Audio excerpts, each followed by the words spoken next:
हैदराबाद दलाचकटा घटना रे south superstar अलू अर्जुन को हैदराबाद पुलिस रो पुणी समन तांको दिन 11 हाजर हेबाकु निर्देश रही। डिसेंबर 4 तारिख हैदराबाद संध्या थिएटर रे घटिथिबा दलाचकटा घटना रे तांको अधिक पचरा उचरा करि पारे साइबराबाद पुलिस। तबे डिसेंबर 4 तारिख रे पुष्पा 2 रो स्क्रीनिंग बेले हैदराबाद रो संध्या थिएटर रे पहुंचीथिले अलू।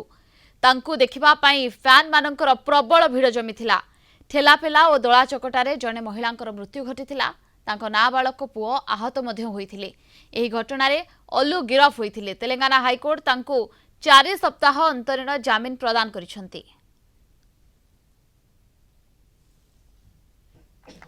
बेंगालुरु रिपोर्टर गोविंद बारिक आम सहित जोड़ी होउचंती फोन लाइन रे अधिक सूचना पाई। गोविंद, पुणी थरे अलू अर्जुन को समान होइछि एवं आज 11 रे हाजर हेबे। तांकु अधिक पचरा उचरा करि पारे पुलिस से समान घटना जो संध्या थिएटर रे दला चकटा होइतिला सही घटना को नै प्रियंका मु कहबी जहाँकि गतकाली संध्या रे जो चिकाडपल्ली हैदराबाद रो चिकाडपल्ली पुलिस स्टेशन पक्षरु एक समन जारी हेछि आलू अर्जुन को जे आज जो सकाळ 11 रे पुलिस स्टेशन रे हाजर होबा को कारण तांकु अधिक पचराउचरा करा जीवो जो संध्या थिएटर रे जो दलाचकटा घटना संपर्क रे अधिक जानिया पई ए संपर्क रे पचराउचरा करिया पई आलू अर्जुन को समन करा जायछि।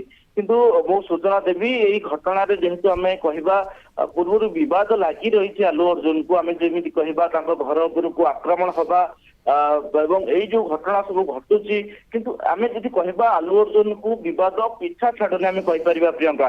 किंतु आज जेतेबेले 11 रे जो पुलिस तांको डाकिची एवं अधिक पचराउचरा करिबो ए घटना संपर्क रे तबे जणा पड़िबो काहेकि कोन चाहुची पुलिस ए घटना रे अधिक विवरणी कोन चाहुची पुलिस काहेकि आलू अर्जुन को डाकिची आ कोन तथ्यर आवश्यकता अछि। कारण जेतेबेले आलू अर्जुन वर्तमान जो बेल रे अछंती जो जो गिरफ होते 13 तारिख से समय 14 दिन हेफाजत कोर्ट को कोर्ट पठाई कि परवर्ती समय बेल मिलता।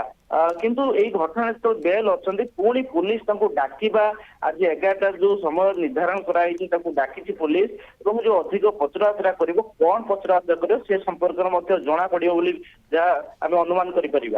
ओके, बहुत बहुत धन्यवाद आपको समस्त सूचना और आलोचना पाए।